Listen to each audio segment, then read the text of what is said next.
Quero falar nessa noite sobre o Evangelho e o seu fruto a partir da epístola do apóstolo Paulo ao nosso amado irmão Filemon.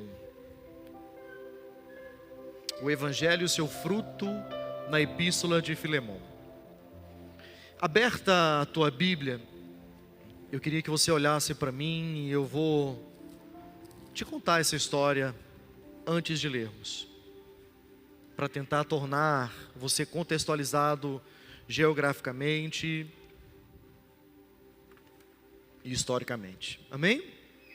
Pastor, tem Filemon na Bíblia? Pastor, tem. É um dos últimos livros da Bíblia. É coisa que você vem de trás para frente. Talvez te ajude um pouquinho. Se você já abriu, eu queria que você me ouvisse. Amém? Eu quero começar levando você nessa noite para o primeiro século da era cristã. Primeiro século da era cristã. Nós estamos por volta aqui dos anos 60 depois de Cristo.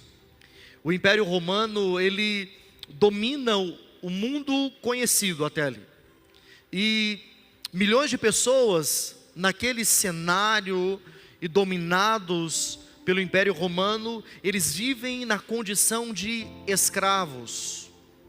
Escravos. Naquela época, se um escravo ele fugisse do seu senhor, ele poderia ser severamente castigado. E às vezes, irmãos, até marcado em sua testa com uma letra semelhante ao F, dizendo fugitivo. E é nesse contexto que aparece um homem chamado Onésimo. Onésimo, ele era um escravo de um irmão, de um cristão chamado Filemon, que morava na cidade de Colossos, na região da Ásia Menor, que é a região da atual Turquia. Mas em algum momento algo aconteceu, irmãos, e Onésimo fugiu. Onésimo fugiu do seu senhor, ele foi-se embora. Possivelmente, o texto de Filemon nos dá a entender que possivelmente ele tenha roubado algo do seu senhor, Filemon, e escapou daquela cidade. Agora, ele era um fugitivo dentro do Império Romano. Em sua fuga, ele chega a Roma. Pasme, Roma estava a aproximadamente 2.000 quilômetros de Colossos.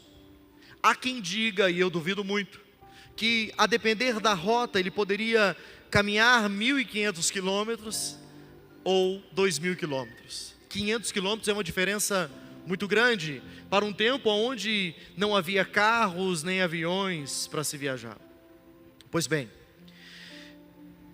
e ele foge para essa cidade, chega em Roma, uma cidade que era gigantesca, com, naquela época, quase 1 milhão de habitantes. O propósito de Onésimo era de verdade, irmãos, fugir e ir para um lugar onde ele não pudesse ser visto, reconhecido, encontrado, e ele pudesse tentar escrever uma nova vida. Mas ali acontece algo inesperado. Onésimo, ele encontra um homem preso por causa do Evangelho. E esse homem era Paulo de Tarso. E durante esse encontro, Paulo anuncia o Evangelho para esse escravo fugitivo, Onésimo, e algo extraordinário acontece. Onésimo se converte ao Senhor. A sua vida muda completamente, mas agora, irmãos, surge um outro problema. Ou evidencia-se um problema. Ele continua sendo um escravo fugitivo. Então, Paulo, ele toma uma decisão surpreendente, porque na verdade, tão surpreendente quanto aquilo que eu já relatei aqui, é o fato de que quando Paulo lhe pergunta quem era o seu senhor, ele disse: o meu senhor é Filemon. E Paulo então vai dizer: Paulo, preso em Roma, Uma cidade com cerca de 1 milhão de habitantes, ele vai dizer: Filemon de Colosso? Diz sim, Filemon de Colosso. Diz: Filemon é meu amado filho na fé. Olha a emboscada santa que Jesus preparou para ele. E então, Paulo, de uma forma ainda mais assustadora, ele toma uma decisão surpreendente e ele resolve enviar Onésimo de volta ao seu Senhor. Eu vou dar uma informação que eu daria só no final. É tão lindo a obra que acontece em Onésimo, que Onésimo, agora discípulo de Paulo, tal qual Filemon era discípulo de Paulo, é ele quem vai a Paulo, é Onésimo quem vai a Filemon entregar a carta de Colossenses e a carta do próprio Filemon ao Filemon. O escravo fugitivo, rendido ao Senhor, ele é quem chega com a carta para entregar e dizer: carta do apóstolo Paulo à igreja de Colossenses, e carta do apóstolo Paulo para ti, Filemon, meu Senhor. Isso é para mim, irmãos, de uma forma tão surpreendente, tão maravilhosa. Então ele envia Onésimo de volta, mas dessa vez não é sozinho. Onésimo, ele vai com Tíquico e é o mesmo responsável junto com Onésimo para entregar a carta à igreja de Colossenses, que se reunia na casa de Filemon. É o mesmo que também vai entregar carta à igreja de Éfeso, que anos mais tarde, 50 anos mais tarde, a história da igreja sugere que foi enviado uma outra carta a um homem agora bispo da igreja em Éfeso, chamado Onésimo, pressupondo-se claramente que o Onésimo, aqui, escravo, se tornou bispo da igreja do Senhor. Uma obra que transformou a sua história, que alcançou Filemon e que alcança as nossas vidas. Nós vamos seguir. Ele manda essa carta com estes homens, uma carta curta de apenas, hoje para nós, 25 versículos. Essa carta hoje está em nossa Bíblia e é conhecida como a Epístola a Filemon. Nessa carta, Paulo faz um apelo emocionante. Ele diz a Filemon: receba Onésimo, não mais como escravo, mas como irmão amado.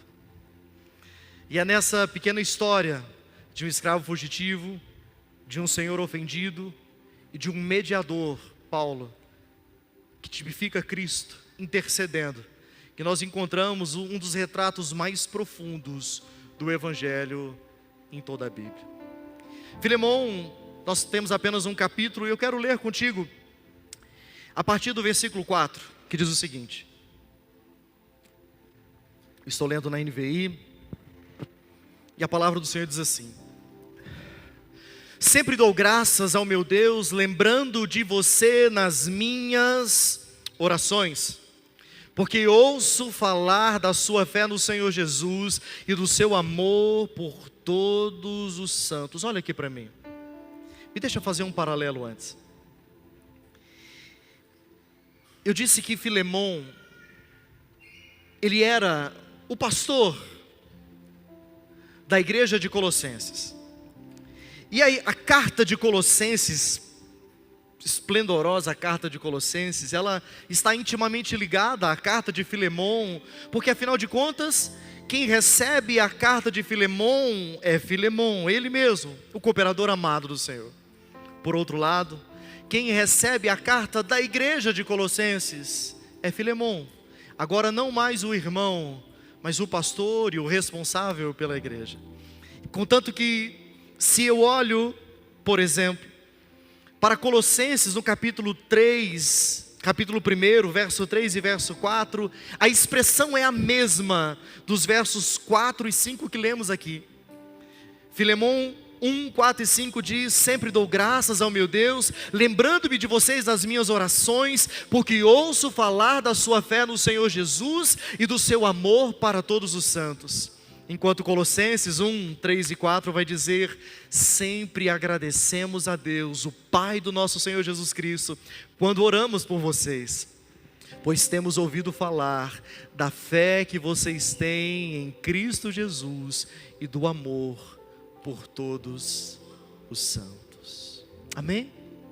O texto ele continua, então dizendo a partir do verso 6 o seguinte: ora, eu oro para que a comunhão que procede da sua fé seja eficaz no pleno conhecimento de todo o bem que temos em Cristo. Seu amor me tem dado grande alegria e consolação, porque você, irmão, tem reanimado o coração dos santos.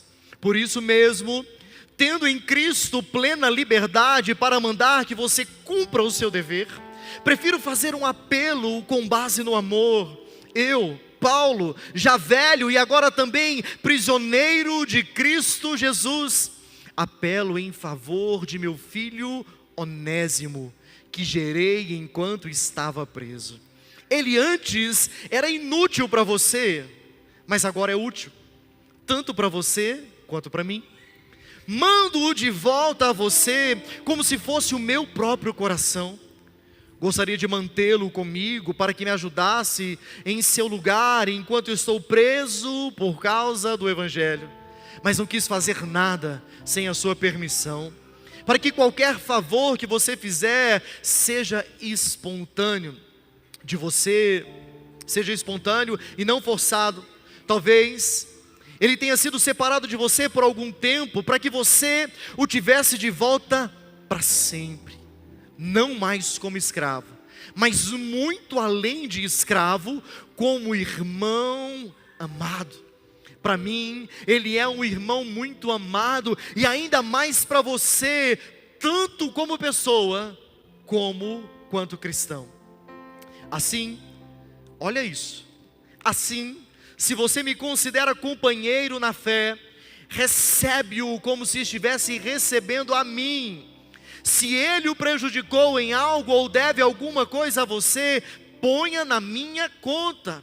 Eu, Paulo, escrevo de próprio punho, eu pagarei, para não dizer que você me deve a própria vida. Sim, irmão, eu gostaria de receber de você algum benefício por estarmos no Senhor.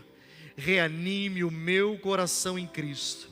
Escrevo certo de que você me obedecerá, sabendo que fará ainda mais do que lhe peço. Aleluias. Amém. Amém ou não amém? Eu, como disse aos irmãos, estou encantado por esse texto e por essa história há dias. Há muitos dias, desde o nosso último culto de homens, para ser bem exato. E me deixa trazer alguns históricos. Primeiro, Filemão, ele faz parte de um conjunto de cartas escritas por Paulo. Paulo escreveu 3 tipos de carta. As cartas às igrejas, chamadas também de cartas eclesiásticas. Ele escreveu a carta de Timóteo, 1ª e 2ª Timóteo e Tito, que são chamadas de cartas pastorais.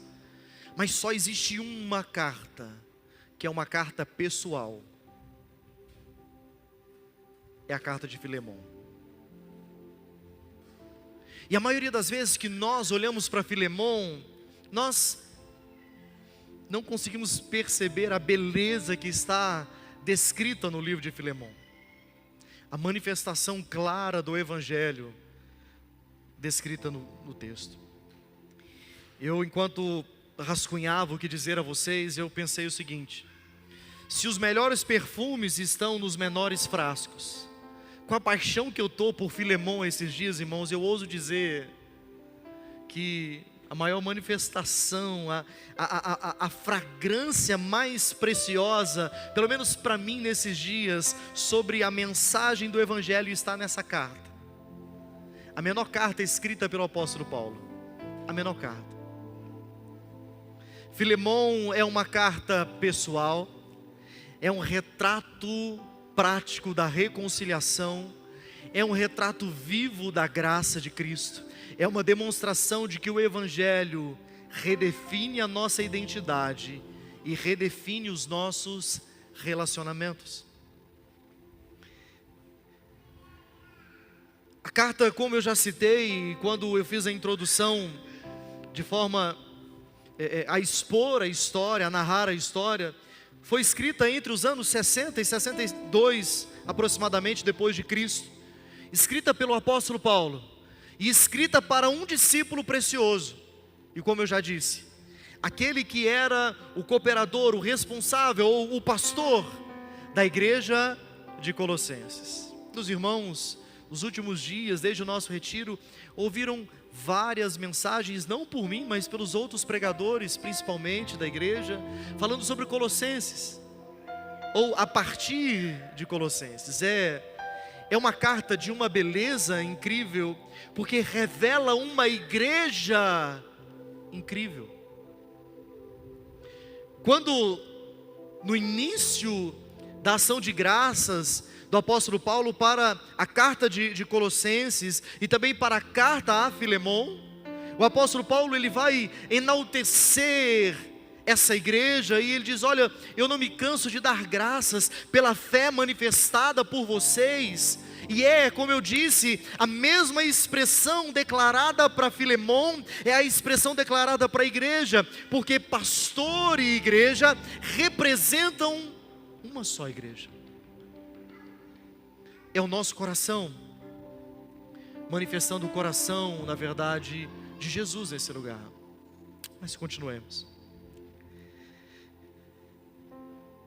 Como eu já citei, a semelhança dos textos, e é tão lindo que lá em Colossenses, no capítulo 4, no verso 9, o texto ele vai dizer: eu vos envio Tíquico e Onésimo, amado cooperador, para que eles pessoalmente lhes entreguem essa carta. Quando eu olho então para os versículos adiante, os versos 6 e 7 de Filemon, Paulo ele continua essa ação de graças, dando louvores ao Senhor pelo testemunho da igreja e do irmão. Verso 6 diz: eu oro, Filemon, para que a comunhão que procede da sua fé seja eficaz no pleno conhecimento de todo o bem que temos em Cristo. Se eu olho para Colossenses, a expressão ela é a mesma, dizendo: eu oro para que através da vida de vocês, as pessoas, e aqui eu estou usando as minhas palavras para facilitar o coração dos irmãos, aos ouvidos, eu oro para que as pessoas que cercam vocês, elas sejam tomadas pelo conhecimento de Cristo Jesus, sejam tomadas, como vai ser usado especificamente em Colossenses, do conhecimento de Deus. Sabe por quê, irmãos? Eu tenho que citar um texto que eu cito sempre. Romanos 8,19 diz que o mundo, ele aguarda com grande expectativa a manifestação dos filhos de Deus. Os homens não conhecerão a Deus de uma outra forma, não conhecerão a Cristo de uma outra forma, senão pela minha e a sua manifestação. Não como quem bate no peito e diz: eu sou cristão, não, mas como quem tem uma vida encharcada por esse amor que é demonstrado aqui em Filemon. Uma cartinha desse tamanhozinho, ela pega pouco mais da metade da folha da minha Bíblia, que é pequena, mas tão rica de verdade, tão rica de vida, de quem foi encontrado pelo Evangelho. Verso 7 diz: o seu amor me tem dado grande alegria e consolação, porque você, Igreja Batista Comunhão, tem reanimado o coração dos santos. Porém, no verso 8, o apóstolo Paulo ele vai fazer, a partir do verso 8, um pedido claro, direto, pessoal e sacrificial a Filemon. E o texto vai dizer assim: por isso, sabendo que você tem esse coração todo, Filemon, mesmo tendo em Cristo, como apóstolo que sou, plena liberdade para mandar que você cumpra o seu dever, eu prefiro fazer um apelo com base no amor.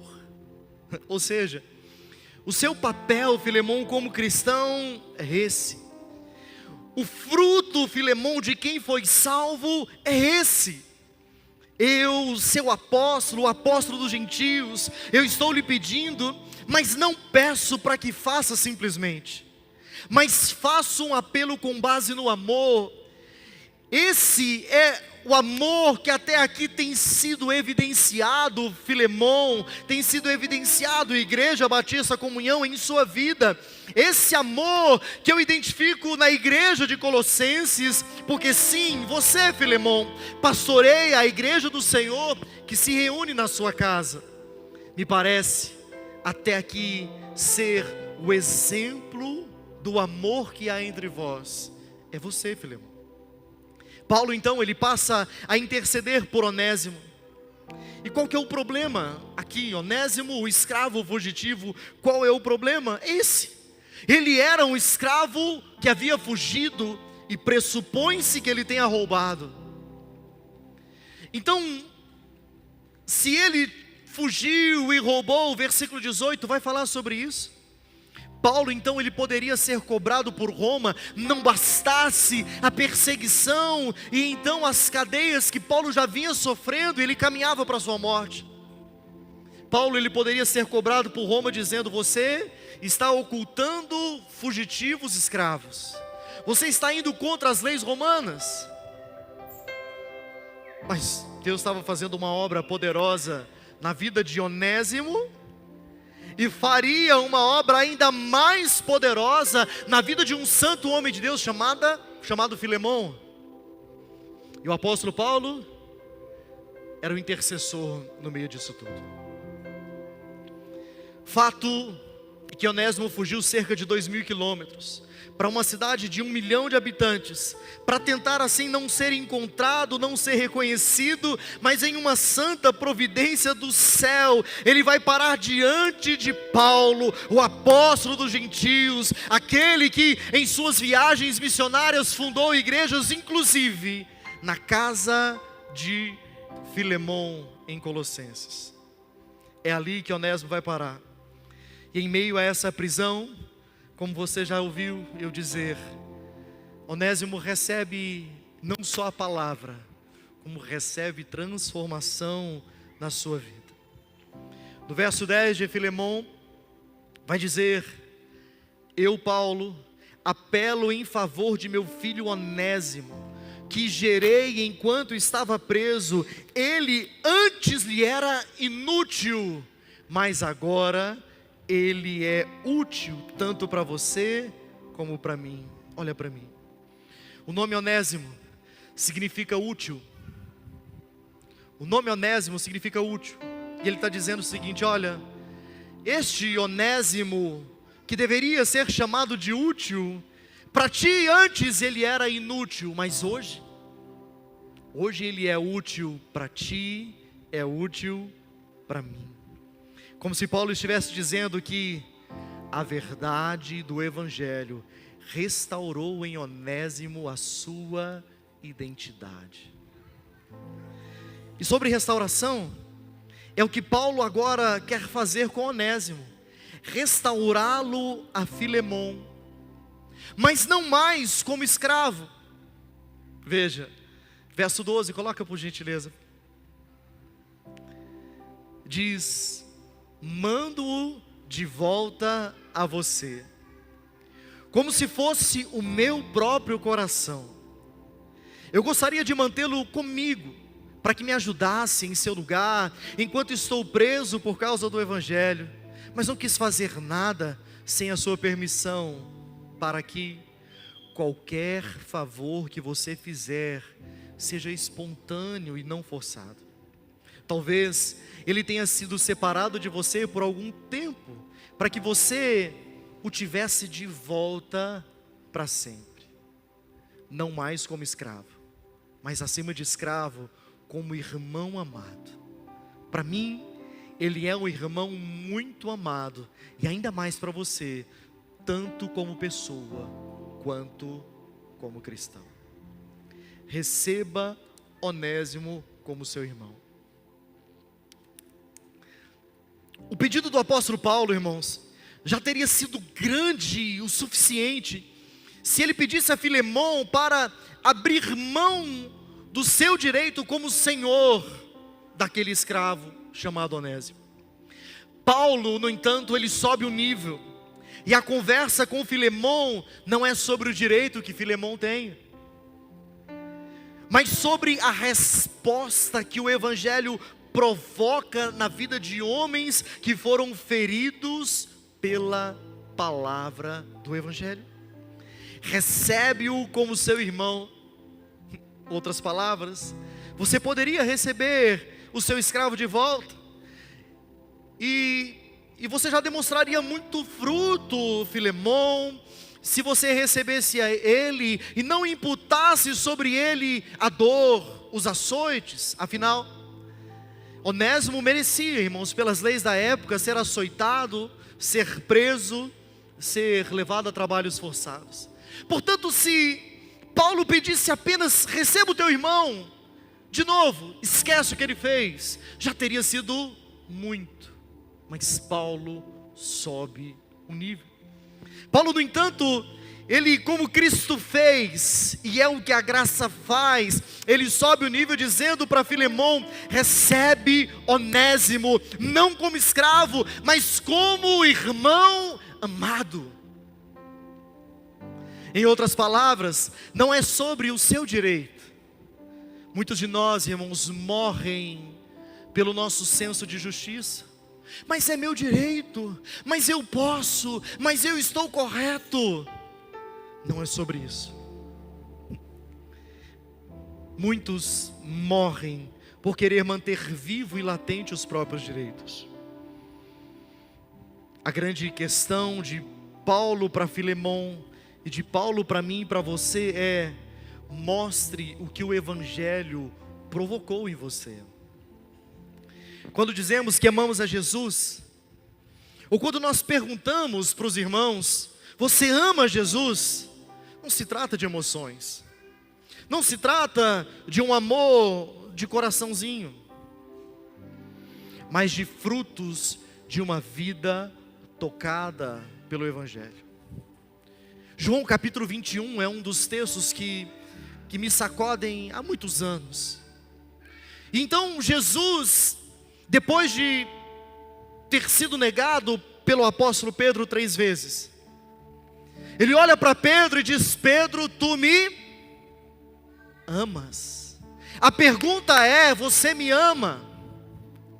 A pergunta não é o que você faz para mim, e nem tampouco a resposta que Jesus quer é que Pedro se tornasse um fazedor de coisas. Você se lembra qual é a resposta de Pedro?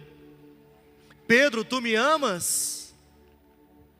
Quando Pedro responde, a réplica de Jesus durante as 3 vezes é: apacenta as minhas ovelhas, cuida dos meus cordeirinhos, pastoreie as minhas ovelhas.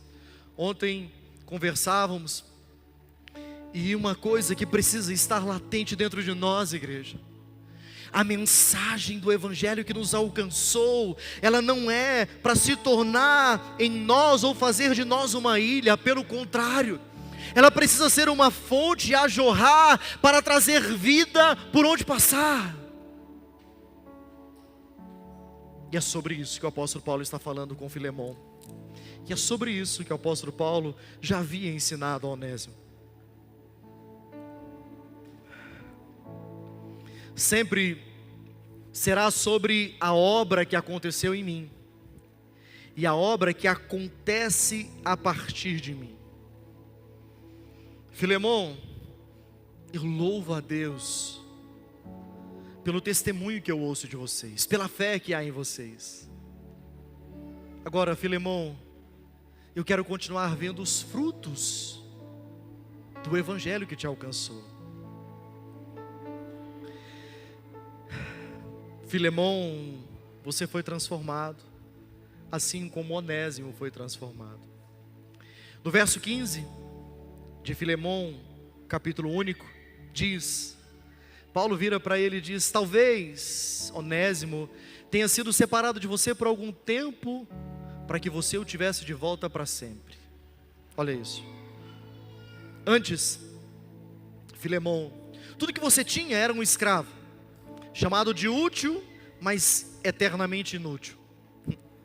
Esse escravo, ele foi separado de ti por um tempo, mas agora ele se tornou um irmão amado. Então, não mais como escravo, mas acima de escravo, como irmão amado, receba ele. Para mim, ele é um irmão muito amado, e ainda mais para você, tanto como pessoa, como cristão. Eu queria, em um outro tom, te trazer algumas verdades a mais aqui. Verdades que a partir desse texto, a partir deste versículo, torna o texto ainda mais especial. O Evangelho, ele transforma as nossas relações sociais, o nosso relacionamento. Paulo, ele não exige a libertação de Onésimo, mas ele apela para o amor cristão. O cristianismo, irmãos, ele não começa mudando sistemas externos, mas é mudando de dentro para fora. E corações transformados mudam estruturas. Existe uma igualdade espiritual com Cristo. Onésimo, ele deixa de ser apenas escravo e passa a ser mais do que escravo. Ele passa a ser o irmão amado, diz no verso 16. Cristo nos fez co-herdeiros com Ele. Nós recebemos um nome e somos chamados famílias de Deus. O Evangelho, a partir de Filemão, ele me apresenta algo tão precioso que é a imagem do Evangelho, chamado de substituição e de intercessão. Paulo, ele vai dizer: se ele te deve alguma coisa, põe na minha conta. Se Onésimo te deve, Filemão, eu pago. Aqui nós temos a sombra da obra de Cristo. Onésimo, o pecador, culpado. Filemão, a parte ofendida. Paulo, o intercessor. Cristo, aquele que paga as nossas dívidas. A tipologia clara da doutrina da substituição. Onésimo, pecador, escravo, fugitivo, ladrão, legalmente culpado. Está aqui o advogado. Culpado. Espiritualmente, ele representa o pecador que fugiu do seu Senhor. Isso ecoa, irmãos, na condição do homem, através de Paulo. Todos se desviaram, todos pecaram, todos carecem da glória de Deus. O próprio nome, Onésimo, útil, mas Paulo vai dizer, antes ele foi inútil, mas agora é útil. Isso significa, sabe o que? Regeneração. Nós fomos regenerados. Filemão é o Senhor ofendido. Ele representa aquele que foi ofendido e ele tem direito legal à justiça. Ele simboliza a santidade, o direito legítimo à reparação, a autoridade sobre o servo. Na tipologia, ele aponta para Deus como justo juiz. E Paulo, o intercessor, a figura de Cristo. Aqui é o ponto mais profundo, porque Paulo, ele se coloca como intercessor. Ele diz: eu rogo-te por meu filho Onésimo, assim como Cristo intercede por nós, Romanos 8,34. Paulo, ele se coloca como substituto financeiro.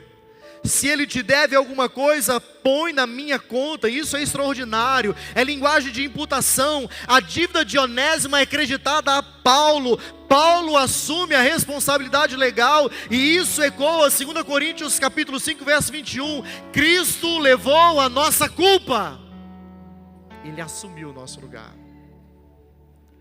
Paulo, ele se coloca como mediador da reconciliação. ele não ignora a justiça, ele não relativiza o pecado, ele cria uma ponte, assim como Cristo não ignora o pecado, não anula a justiça, mas satisfaz a justiça e promove a reconciliação. É por isso, irmãos, que o Velho Testamento ele não foi abandonado. E Jesus não apagou, esqueceu, pelo contrário, toda a justiça descrita na lei, Ele cumpriu, pagando os nossos pecados com o próprio sangue na cruz do Calvário. A doutrina da imputação aqui nós temos 3 movimentos muito especiais.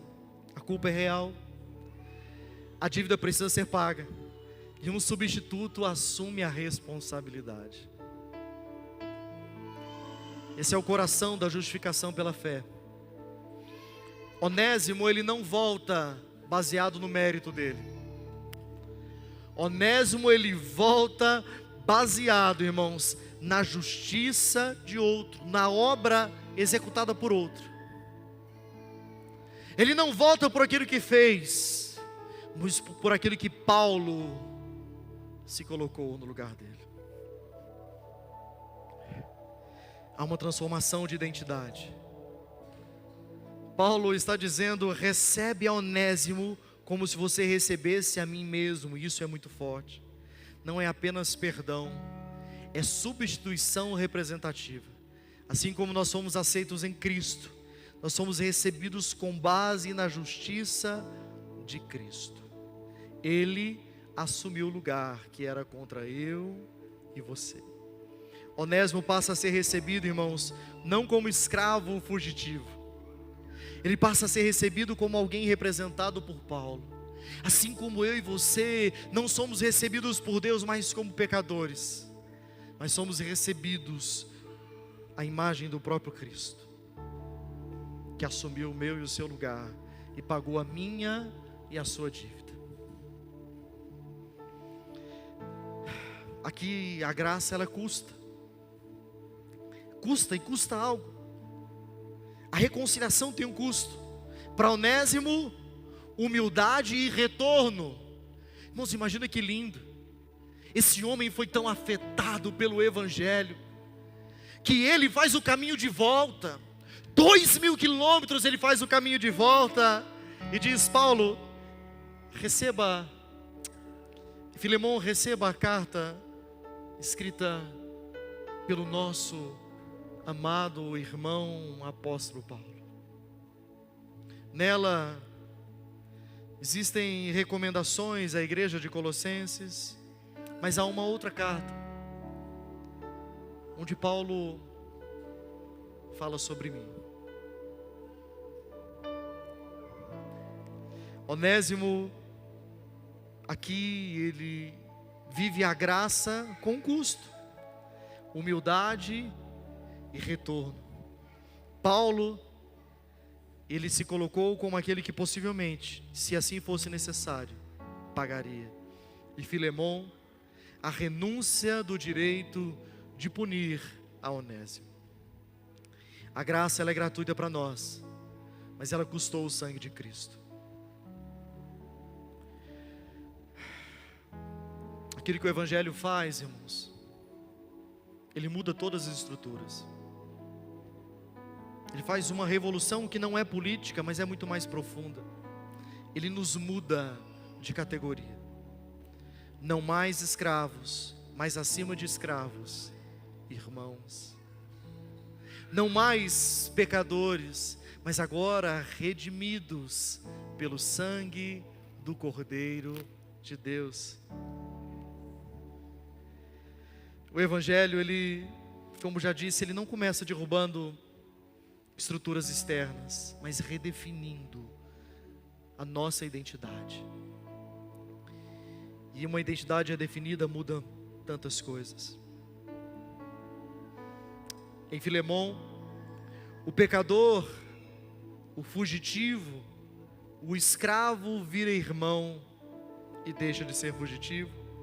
A dívida vira graça, a culpa é assumida por outro. E a relação agora que antes era escravo vira família. Esse é o Evangelho em ação. Sem Cristo nós estávamos assim, culpados, perdidos, condenados, mas Cristo intercede por nós, paga a nossa dívida, Ele nos apresenta e nos representa diante do Pai. Quem foi alcançado pela graça, como Onésimo foi, como Filemão foi, aprende a perdoar, aprende a reconciliar, aprende a amar. A carta de Filemão, ela nos mostra o Evangelho.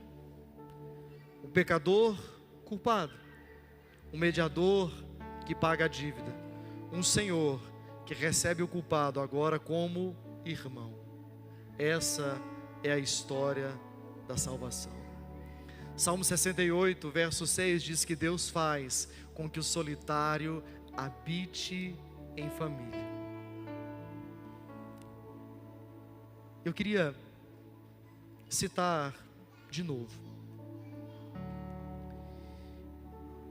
Talvez a grande pergunta que pudesse ficar ao fim dessa explanação é que o que aconteceu com Onésimo, o que aconteceu com Filemão, qual foi o desfecho dessa história, já que o texto não cita.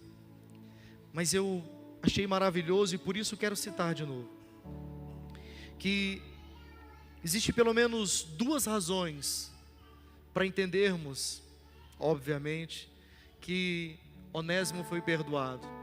Primeiro, porque nós temos hoje Filemão na Bíblia, que comprovou ao longo do tempo, da história cristã, o cânon bíblico e a importância desse texto para a Bíblia. Primeiro ponto. E o segundo, irmãos, e o segundo é olhar à luz da história da igreja e saber que meio século depois, 50 anos depois, um homem chamado Bispo Inácio da Síria, preso e levado para Roma, ele vai escrever uma carta agradecendo a cada um daqueles que ajudaram ele durante a sua viagem, e uma dessas epístolas, dessas cartas, foi dirigida ao bispo Onésimo de Éfeso. Éfeso estava próximo de Colossenses, certamente.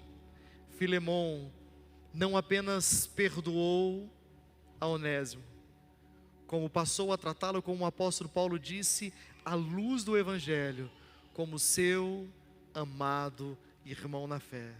E Onésimo passou a servir a igreja do Senhor, junto com o apóstolo Paulo, junto com Filemão. Fica de pé.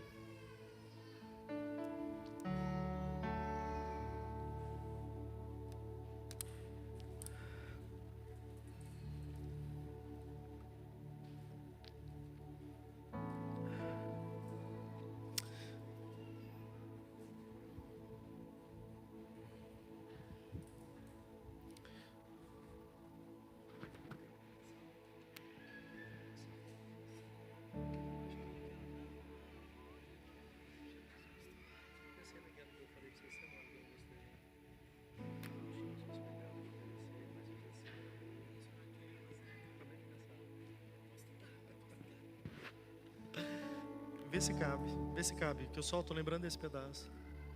Irmãos, eu estou apaixonado nessa noite. Apaixonado por essa palavra, apaixonado por essa história. Sabe por quê? Vocês olham assim para mim, irmão, tão bonitinho. Mas se não fosse Jesus para me resgatar, irmãos, eu não valia nada. Mas eu não sou reconhecido hoje pelos pecados que eu cometi. Eu sou chamado pelo nome do Senhor. Eu e você não andamos na rua como alguém difamado pelos erros que cometemos. E não é, hoje não foi nem intencional, mas eu não estou nem vestido de pastor, estou de tênis, de calça, de camiseta, apertando minha barriguinha. Não estou nem vestido de crente para dizer assim, é chamado de crente porque está com roupinha de crente. Não. Porque não é a roupa que me resgatou, mas foi esse amor que me resgatou.